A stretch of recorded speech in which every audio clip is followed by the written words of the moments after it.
حضرت سہل بن سعد رضی اللہ تعالیٰ عنہ سے مروی ہے کہ حضرت زید بن ثابت رضی اللہ تعالیٰ عنہ نے کہا، جب آپ صلی اللہ علیہ وآلہ وسلم پر وحی نازل ہوتی تو آپ صلی اللہ علیہ وآلہ وسلم بوجھ محسوس کرتے، آپ کی پیشانی سے اس طرح پسینہ بہتا گویا کہ موتی ہوں، اگرچہ آپ سردی میں ہوں۔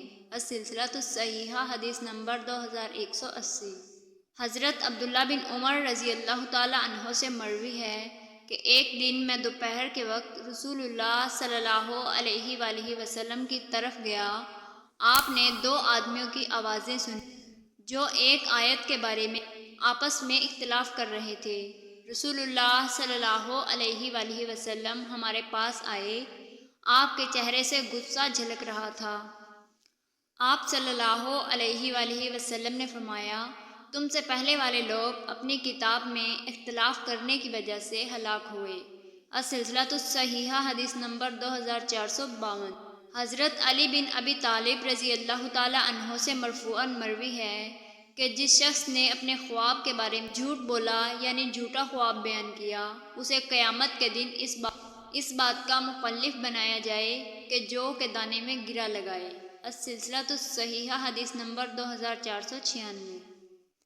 حضرت حذیمہ بن ثابت رضی اللہ تعالیٰ عنہ سے مرفوعاً مروی ہے کہ مظلوم کی بد دعا سے بچو کیونکہ یہ بادلوں پر اٹھا لی جاتی ہے۔